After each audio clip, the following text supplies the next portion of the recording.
할렐루야! 오늘은 세종을, 내일은 대한민국과 온 땅에 전도와 선교의 사명을 감당하는 세종순복음 드림교회입니다. 하나님의 사랑과 은혜가 치유와 응답이 있는 성령 충만한 교회입니다.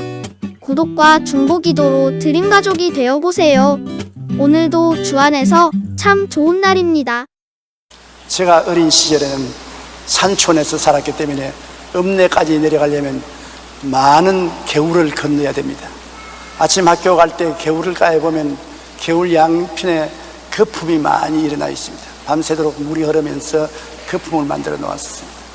어떤 때는 꽃이 피어 있는 것 같이 거품이 많이 피어 있습니다. 그런데 학교에서 공부를 하고 돌아올 때 보면 거품 온데간데 없습니다. 다 사라지고 말한 것입니다. 그 후에 제가 늘 느낀 것은 인생은 마치 거품과 같은 것이다. 인생에 살면서 부귀영화, 공명, 지위명예, 혼세가 있는 것 같지만은 얼마 안 있으면 다 꺼져버리고 없습니다.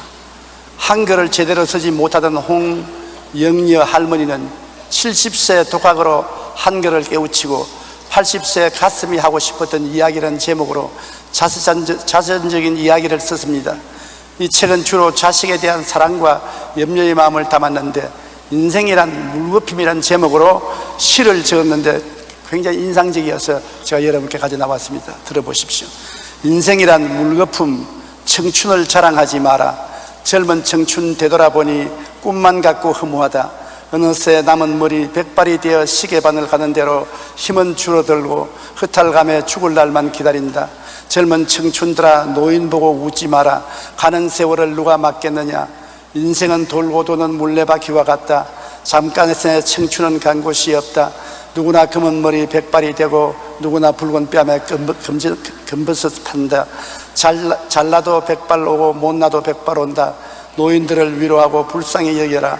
노인들을 사랑하고 업신여기지 마라. 인생은 세옹지마라고도 하고 일장지 춘몽이라고도 합니다. 결국 이 땅에 사는 인간은 뒤돌아보면 살아온 것이 다 물거품과 같습니다.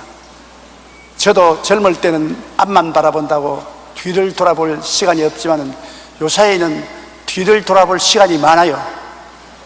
어릴 때부터 살아온 옛날 길을 뒤돌아보면 확실히 있었는데 현실은 없어요. 물거품이에요. 하나의 긴 봄날의 꿈을 꾼 것과 같습니다. 바로 오늘 읽은 탕자의 이야기는 이 탕자가 물거품에 현혹되었다는 것입니다. 농촌에서 아버지를 도와서 농장 일을 하면서 가만히 도시 생활을 보니까 굉장히 부러웠습니다. 좋은 빌딩에서 살고 휴양찬란한 등불 밑에서 아름다운 여성들, 당남 당녀들, 화려한 페스티벌 생활, 지위 명예 권세를 얻고 부귀영화를 누리는 것 같고 굉장히 그 생활이 부러웠습니다. 그래서 아버지께 간청하여 그 재산을 나누어 달라고 했습니다. 아버지가 넌 아직 어리니 좀 더 자라서 셈이 찰 때까지 기다리라 해도 못 견디게 아버지를 강요하니까 할 수 없어 아버지가 재산을 나누어 주니 며칠 이내에 그 재산을 다 청산해서 도시에 가서 방탕한 생활을 했습니다. 잘 먹고 잘 입고 마시고 잘 마시고 친구들과 놀아나니 영웅이 되고 많은 아름다운 여성들이 자기를 크게 생각하고 따라오고 정말 사는 것 같습니다. 밤늦게 놀고 아침 늦게 일어나서 인생을 자기 마음대로 사니 이것이 사는 것이다. 농촌에서 사는 것은 인간 생활이 아니다. 그러나 그런 당남 당녀의 생활이 오래 갑니까? 절대로 오래 가지 않습니다. 물거품이 꺼질 때가 오고 절대 절망의 고독이 올 때가 오는 것입니다. 그가 그렇게 탕전하면서 생활할 때 그 나라에 큰 흉년이 다가왔습니다. IMF가 다가온 것입니다. 온 사람들이 다 기근에 처하게 되고 상점은 문을 닫고 빚쟁이들은 와글거리고 사람들은 헐벗고 굶주렸습니다. 그는 가져온 아버지의 재산 다 탕진하고 올 때 갈 데 없습니다. 그렇게 자기를 영웅시하던 친구들과 그 아리따운 여성들은 온데 간데 없습니다. 어디 가도 박대를 당하고 아무리 차에도 대답하지 않습니다. 그는 배가 고파 견딜 수가 없습니다. 그래서 찾은 직업이 돼지 치는 직업입니다. 이스라엘 사람들에게는 돼지를 치는 직업이 제일 천한 직업입니다.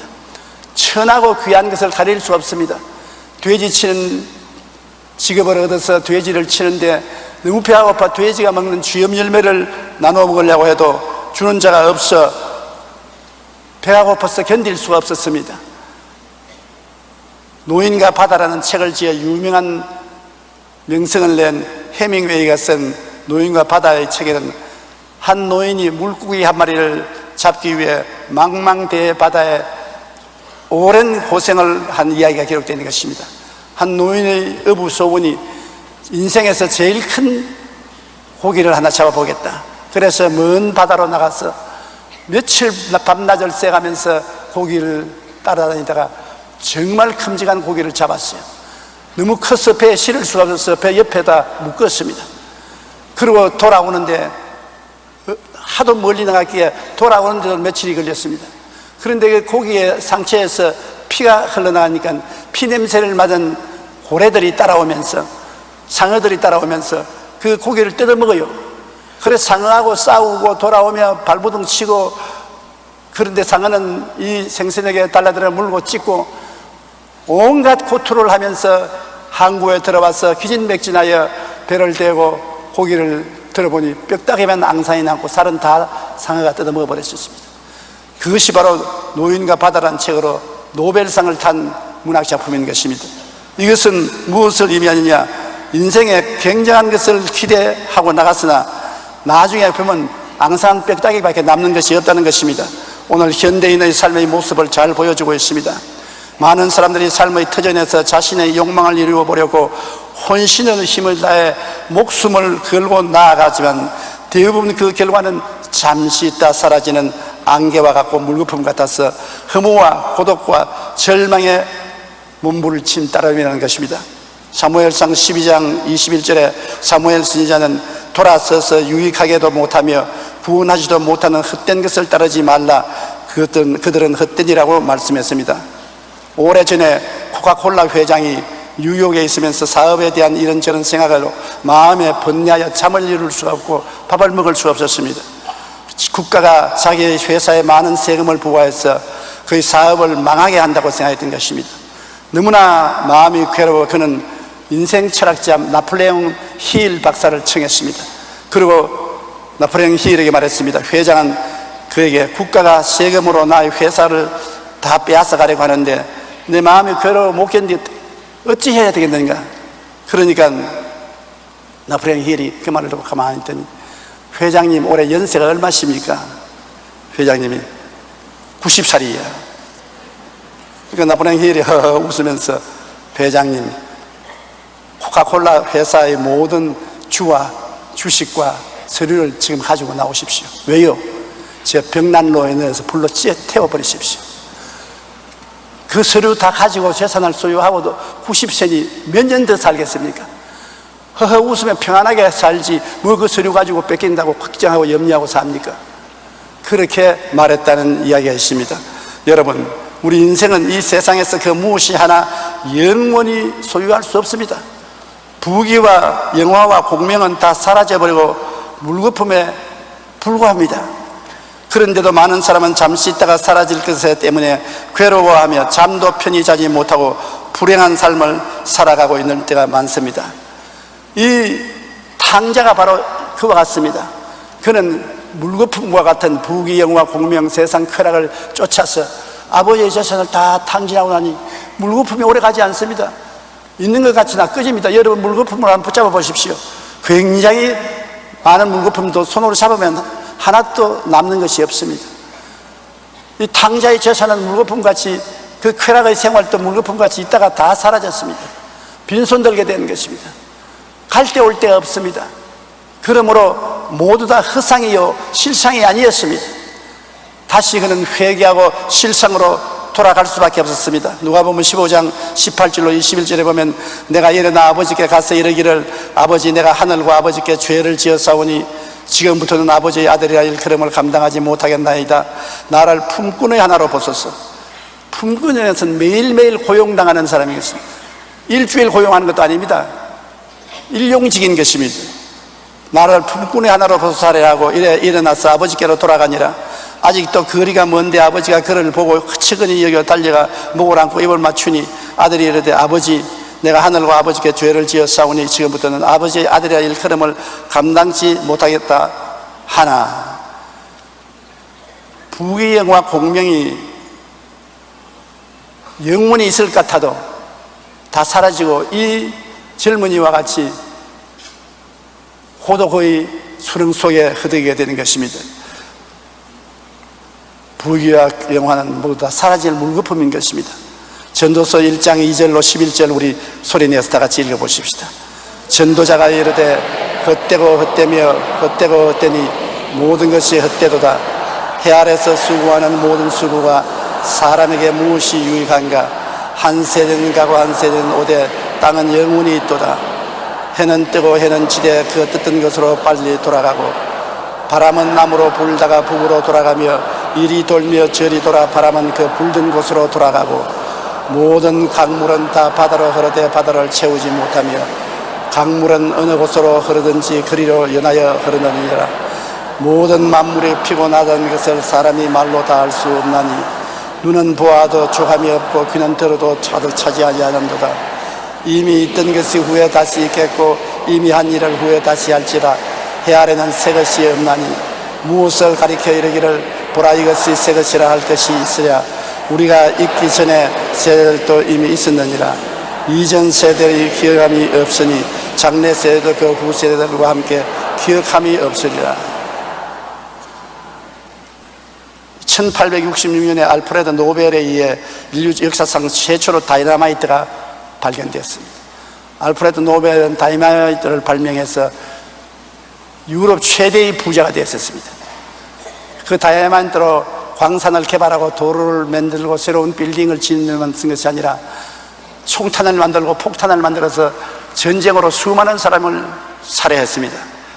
그런데 어느 날 아침 그가 일어나서 평상시처럼 신문을 읽으니까 깜짝 놀랐습니다. 왜냐하면 신문에 대서특필로 다이너마이트의 발명자 알프레드 노벨이 사망했다 그렇게 써있기 때문인 것입니다. 원래 자기 동생이 죽었는데 신문사들이 오해를 해서 형이 죽은 줄 알고 신문에 그 제목을 잘못 쓴 것입니다. 기사의 첫머리는 많은 사람들을 죽음에 이르게 하는 다이너마이트를 만든 제조업자가 드디어 죽었다라고 기록되어 있었습니다. 그런 큰 충격을 받고 자신의 사망의 기사 앞에서 깊은 침묵에 빠져 심각해졌습니다. 정말 내가 죽는 날이 곧 다가오면 세상 사람들이 결국 이런 정도밖에 나를 평가하지 않겠구나. 내가 수많은 사람을 죽이는 다이너마이트를 만들어 재물과 명성을 얻었지만 결국 내 인생의 마지막은 이렇게 허무하게 끝나는 것이 아닌가. 그는 새로운 살기로 결심을 하고 예수님을 모시고 하나님을 의지하고 하나님과 사람을 위해서 그 돈을 다 쓰기로 결심했습니다. 그래서 만든 상이 노벨상입니다. 온 세계가 존경하는 노벨상. 이 노벨상을 만든 노벨은 바로 다이너마이트를 만든 시초의 사람인 것입니다. 그가 그 많은 재산을 가지고 잘 살 수 있지만은 그러나 그 재산이 결국 허무하고 무의미하고 고독밖에 없기 때문에 그를 사회를 위해서 이웃을 위해서 쓰는데 사용했던 것입니다. 여러분 인생이 살면 모두 다 그 마음속에 내적 슬픔과 고독이 있습니다. 지위나 명예나 권세나 돈이 아무리 많아도 내적 슬픔이 다 있어요. 대통령이 왜 자살합니까? 세상 사람으로 볼 때는 그 화려하고 모든 사람의 존경을 받고 굉장한 위엄이 있는 자리였던 것 같은데 얼마나 고독하고 슬프고 괴로웠기에 자살합니까? 모든 사람은 내적 슬픔과 고독이 있으면 나만 고독하고 나만 슬픈 줄 생각합니다. 저 돈 많고 지위 있고 명예 있고 고급 차를 타고 좋은 집에 사는 사람은 얼마나 평안하고 좋겠는가 그렇게 생각하는 것입니다. 그러나 그 사람들을 찾아가 보십시오. 그 마음속에 다른 사람과 나눌 수가 없는 마음의 고독과 슬픔을 다 가지고 있는 것입니다. 에레미야서 2장 19절에 내 하나님 야훼를 버림과 내 속에 나를 경외함이 없는 것이 악이요 고통인 줄 알아. 하나님 없이는 마음속에 악과 고통이 떠나지 않습니다. 전도서 2장 23절에 일평생에 근심하며 수고하는 것이 슬픔뿐이라 그의 마음에 밤에도 쉬지 못하나니 잠언서 15장 13절에 마음의 즐거움은 얼굴을 빛나게 하여도 마음의 근심은 심령을 상하게 한다고 말한 것입니다. 한 연구에 의하면 건강하게 오래 살려면 친구가 많아야 된다고 말했습니다. 이 세상 부귀영화 공명 쾌락이 많아야 오래 사는 것이 아니라 이 세상에 다정한 친구가 많으면 오래 산다는 결론이 나왔습니다. 호주에서 노인들을 대상으로 10년간 추적해온 연구에 따르면 친구가 많은 노인들은 친구가 없거나 적은 노인에 비해 사망률이 22%나 감소했다고 합니다. 하버드 의대에 실시한 연구에 따르면 친구가 많은 사람은 나이가 들어도 대뇌 건강 상태가 양호한 것으로 나타났습니다. 친구와 만나 얘기를 나누는 빈도가 중요한 것이 아니라 그냥 친구가 있다는 사실만으로도 큰 힘이 된다는 것입니다. 센트바바라 캘리포니아 주립대의 교수인 벨라 드 파울로는 건강을 유지하는 데 배우자나 가족보다 친구의 역할이 더 중요하다고 설명했습니다. 또한 친구 관계가 끈끈한 사람은 감기에도 잘 걸리지 않는다는 연구 보고가 있습니다. 친구가 있는 사람은 스트레스를 덜 받고 스트레스를 받더라도 금방 풀 수 있기 때문에 면역력이 강화된다는 것입니다. 런던 타임스는 설문조사를 통해 친구에 대해 이렇게 정의했습니다. 첫째, 모든 사람이 다 나를 버릴 때도 나를 찾아오는 사람. 둘째, 나의 침묵을 이해하는 사람. 셋째, 나의 기쁨을 더해주고 나의 슬픔을 들어주는 사람이 됩니다. 세상에 이런 절대적인 친구는 바로 너도 아니고 나도 아니고 예수님이십니다. 누가복음 7장 34절에 인자는 세리와 죄인의 친구라고 했습니다. 세리와 죄인은 세상에서 가장 천대받는 존재입니다. 그런데 그 사람들의 친구로서 예수님이 자기를 제시한 것입니다.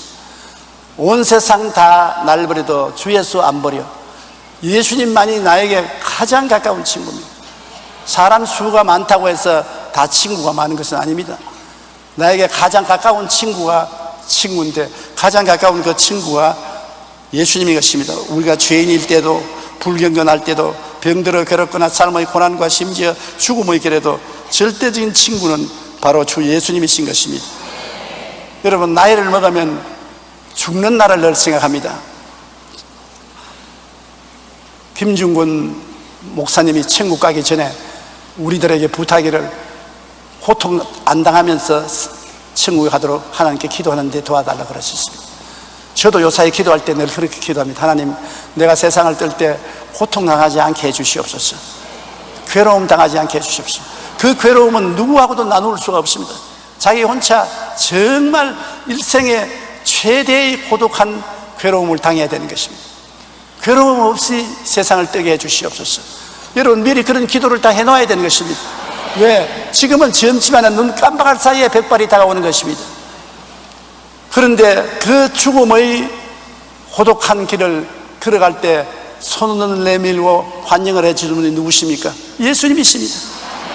그 절대적인 고독의 길에 들어서서 고통하고 몸부림칠 때 아무도 도와주는 사람 없고 아무도 반겨주는 사람 없고 오직 나를 도적질하고 죽이고 멸망시키는 마귀만 번득거리는 눈을 가지고 나를 삼키려고 덤벼들면 그 고통이 얼마나 크겠습니까? 꿈이 아닙니다. 지어낸 이야기가 아닙니다. 현실입니다. 우리가 다 당할 일인 것입니다. 언제 죽음이 나를 데려갈지 모릅니다. 그러나 아무리 죽음이 다가와도 사망의 음침한 골짜기를 지나도 그곳에 반기며 안아줄 손길이 있습니다. 예수님인 것입니다. 나 먼저 나의 죄를 짊어지고 십자가에 못 박여 죽으셨다가 그 모든 죽음의 고통을 정복하고 부활하신 예수님, 내가 곧 길이요 진리요 생명이니 나로 말미암지 않고는 하늘에 올 자가 없나니라. 볼지어다 내가 항상 너와 같이 하느니라. 이 예수님이 얼마나 감사합니까? 우리가 죄인일 때도 우리를 찾아오신 예수님, 내가 의인을 부르러 온 것이 아니라 죄인을 불러 회개시키러 왔다고 말하시는 예수님, 죄인일 때도 같이 하고 불경건할 때도 같이 하시고 병들어 괴로워할 때도 예수님은 우리 곁에 계셔 위로해 주시고 삶의 고난 속에서도 우리의 손목을 잡고 같이 걸어가시고 절대 고독인 죽음의 길에도 주님은 친구가 되어 주십니다. 이런 친구가 세상에 어디에 있습니까? 찾아볼 수 없는 것입니다. 복음성가에 예수보다 더 좋은 친구 없네, 예수보다 더 귀한 친구 없네 찬송이지 않습니까? 우리 한번 같이 불러볼까요?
말씀해주세요. 나에게는 예수님이 제일 좋은 친구입니다.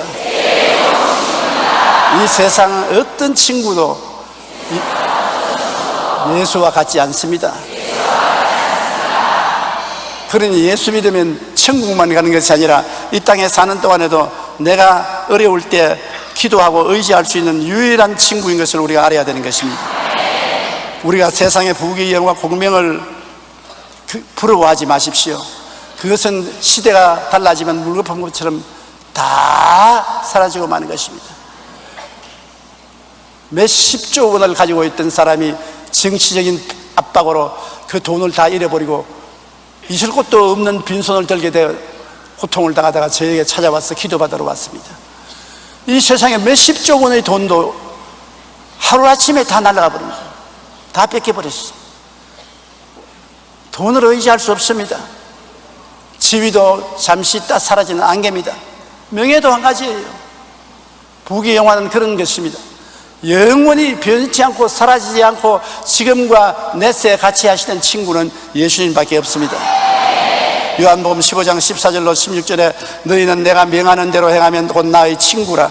이제부터 너희를 종이라 하지 아니하리니 종은 주인이 하는 것을 알지 못함이라. 너희를 친구라 하였노니 내가 내 아버지께 들은 것을 다 너희에게 알게 하였음이라.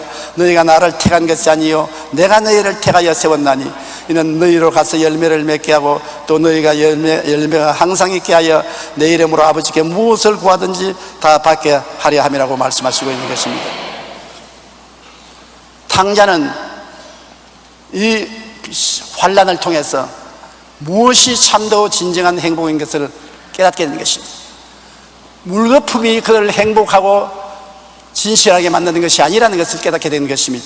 누가복음 15장 22절로 24절에 아버지는 종들에게 이르되 제일 좋은 옷을 내어다가 입히고 손에 가락지를 끼우고 발에 신을 신기라. 그리고 살찐 송아지를 끌어다가 잡으라. 우리가 먹고 즐기자. 이 내 아들은 죽었다가 다시 살아났으며 내가 잃었다가 다시 얻었노라 하니 그들이 즐거워하더라. 여러분, 이 탕자가 완전히 벌거벗은 몸으로 돌아왔습니다. 나갈 때는 그래도 제일 좋은 옷 입고 나갔는데 이 시련과 환난을 통하여 벌거벗고 돌아왔습니다. 이 세상 부귀영화 공명을 다 잃어버리고 벌거벗은 사람이 되는 것입니다. 아버지가 쫓아낼 줄 알았는데 다른 사람은 다 쫓아내고 다 박대했는데 돼지조차 쥐염면을 같이 안 나눠 먹으려고 했는데 아버지는 그가 돌아오자마자 그를 끼어안고 입 맞춰주고 제일 좋은 옷을 갖다 입혀라. 흘무리한 옷도 아닙니다. 입다가 버린 옷도 아닙니다. 제일 좋은 옷을 갖다 입혀라. 우리가 세상에 허랑하고 방탕하여 다 잃어버리고 죄만 짊어지고 아버지께 돌아오면 아버지께서 우리를 버릴 것 같은데 하늘 아버지는 나와서 우리를 품어주시고 천사들에게 말하기를 제일 좋은 옷을 갖다 입혀라. 제일 좋은 옷을 갖다 입혀라. 이게 웬일입니까? 여러분 지금 의의 제일 좋은 옷을 입고 있는 것입니다.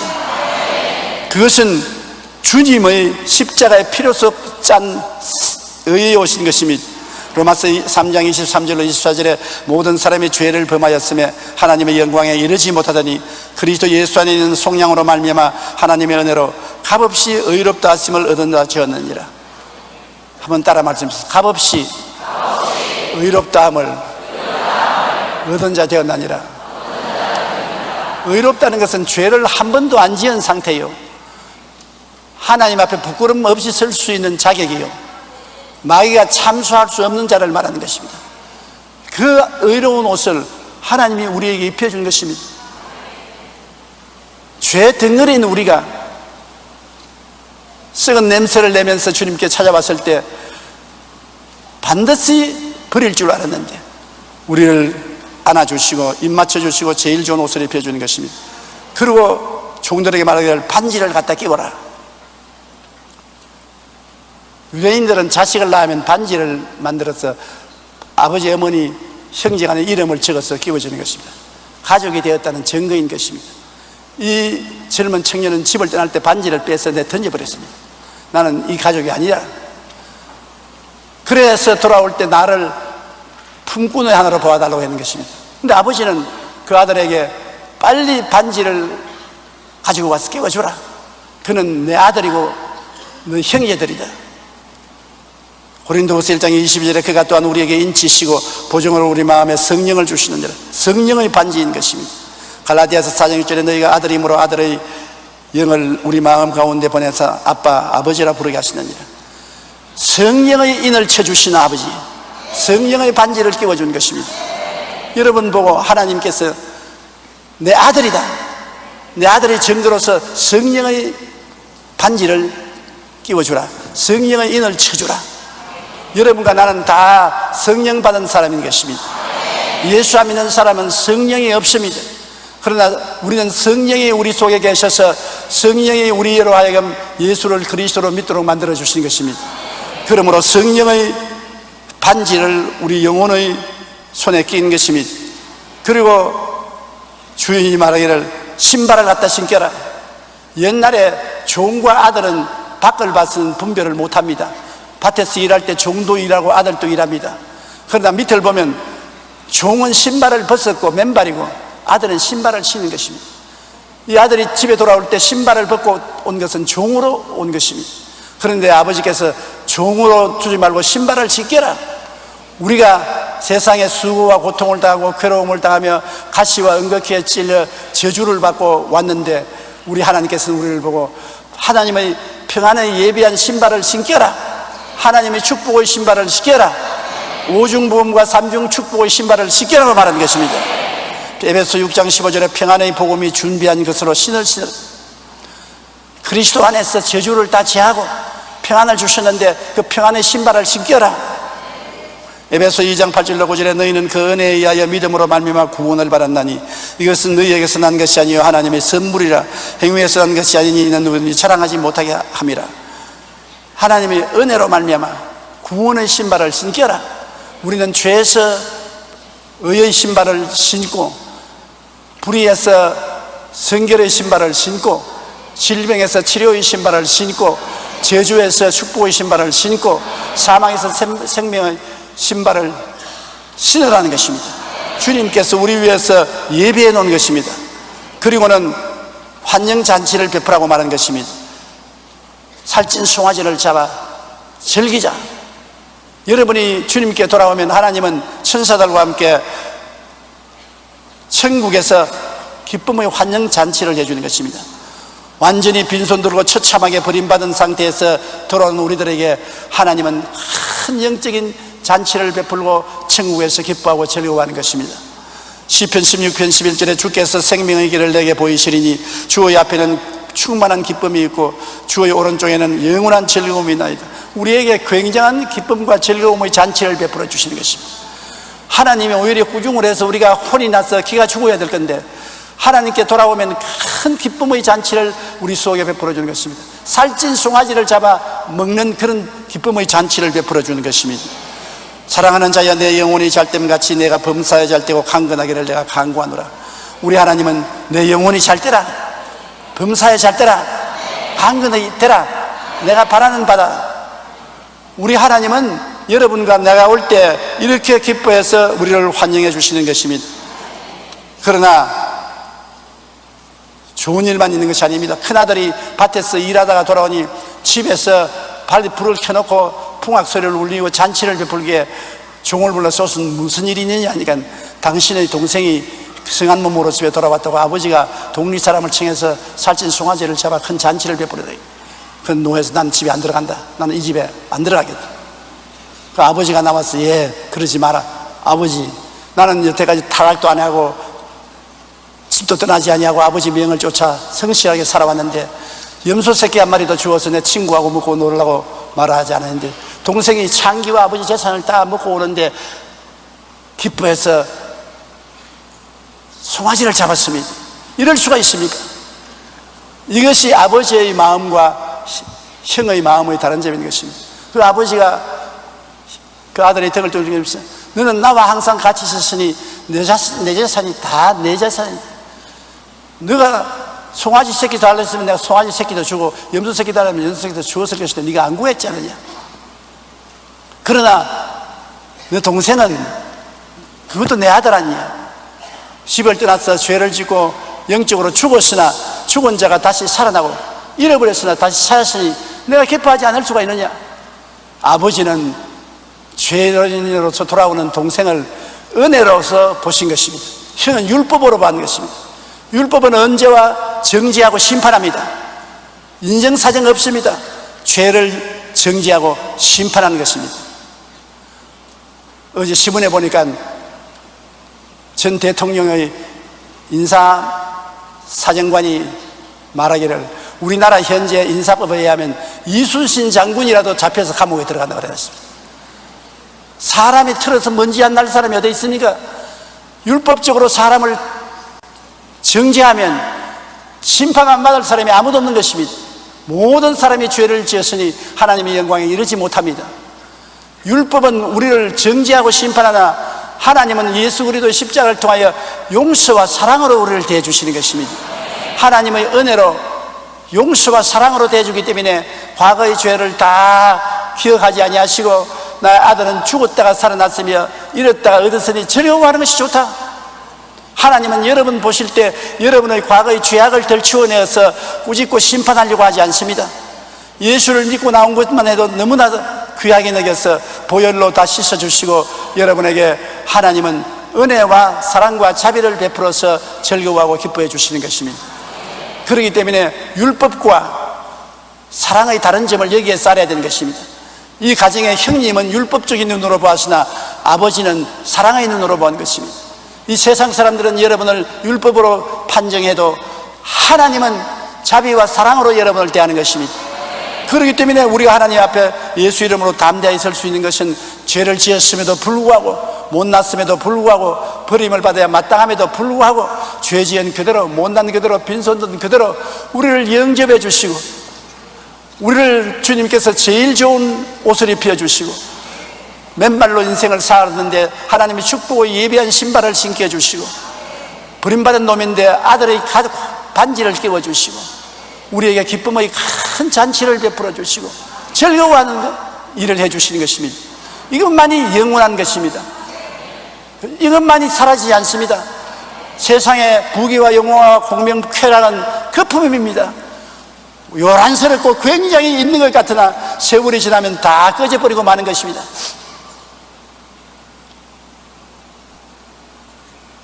옛날에 우리 한국에서 유명한 정치인이요 돈 많던 부자인데 나이 많아서 은퇴하고 난 다음에 제가 골프 치러 나가면 언제나 혼자서 골프를 쳐요. 나이가 넓고 이제 정치적 권력도 놓고 돈도 다 아들에게 상수하고 없으니까 아무도 같이 한 친구가 없어. 혼자 골프를 쳐요. 내가 만나서 인사를 하면 그렇게 반가워할 수가 없어요. 혼자서 골프를 툭툭 치면서 목욕도 혼자서 하고 식당에도 혼자 한 구석에 앉아서 밥 먹고 하더니 나중에 이 세상을 떴어요. 내가 세상을 뜨기 전에 그를 만나서 식사를 같이 하는데 조 목사 나 장가 좀 보내줘. 그러다가 농담하시는지요. 이 사람아 혼자 되어서 살아보게 얼마나 외로운지. 자식에게 상속 다 주고 나니까 나에게 남은 것은 아무것도 없어. 집이 없어지고 돈 없어지니까 날 따라오는 사람도 없고 집안 구석에 처박혀 있으니 폐물이야. 옷 입기가 얼마나 힘이 들고 양말 벗고 신기기도 얼마나 힘이 들고 잠자리에 들어가 눕기도 얼마나 힘이 드는지 이때 늙은 마누라라도 하나 있어서 도와주면 얼마나 좋겠나 그런 생각이 난다. 가만히 돌아보니까 옛날에 내가 살던 내 마누라가 미울 때도 많아서 싫은 말도 많이 하고 오락서니가 사나웠는데 지금 보니 그런 마누라도 얼마나 좋은 마누라인지 몰라. 그 싫은 말도 지금 하나도 싫어지지 않아. 그런 싫은 말을 하고 꼴보기 싫은 마누라도 살아있으면 얼마나 좋겠노. 그 말을 듣고 참 인생의 씁쓸함을 느꼈은 것입니다. 인생 부귀 영화 지나고 나면 그뿐이요 기억 속에 남아있지 실제는 없는 것입니다. 이승만 박사 여러분 기억 속에 남아있습니까? 박정희 대통령 기억에 남아있습니까? 그저 이야기거리 속에 남아있을 따름인 것입니다. 다 지나가 버렸던 것입니다. 인생은 순식간에 지나가고 마는 것입니다. 너 인생이 무엇이냐? 잠시 있다 사라지는 안개입니다. 안개요, 거품인 것입니다.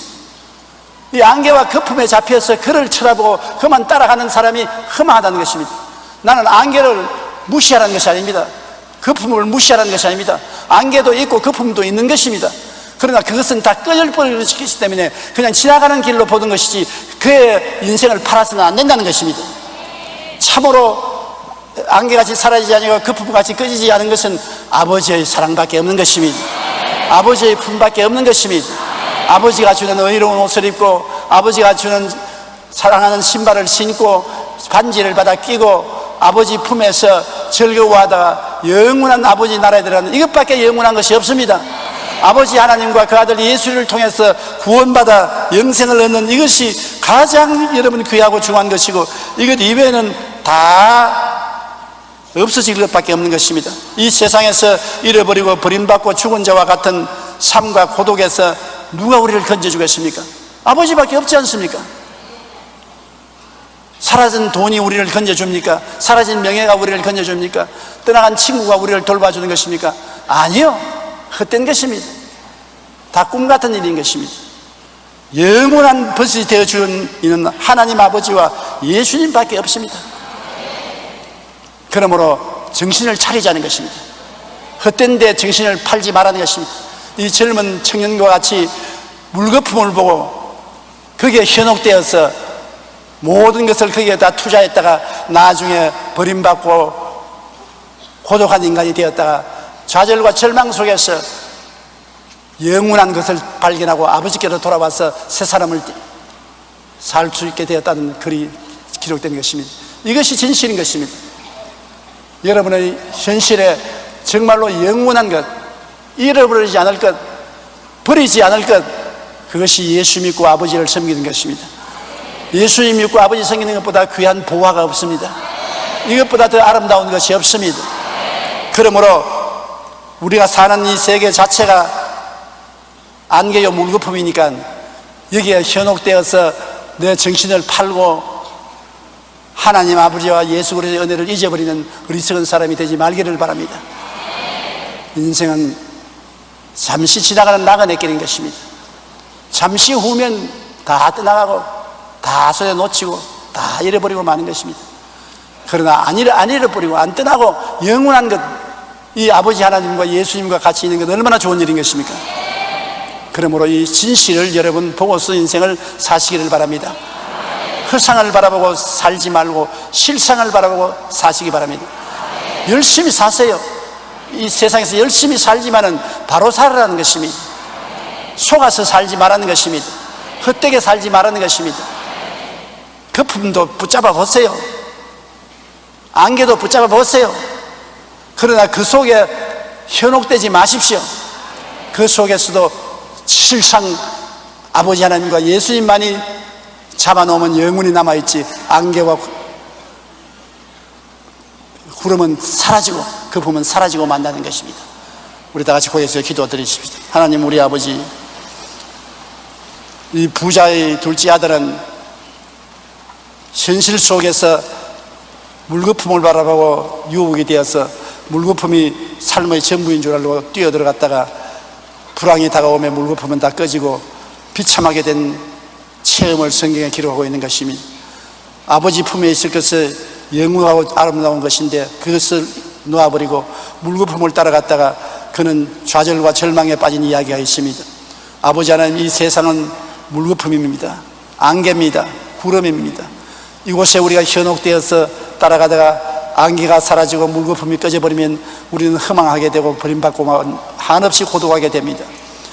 아버지, 이 속에 살면서도 진실한 것을 알고 영원한 것을 알고 변치 않은 것을 알고 그것을 붙잡고 그 안에 살게 도와주시옵소서.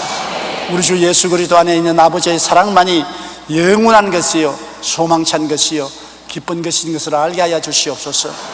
예수님 이름으로 기도드리옵나이다. 아멘.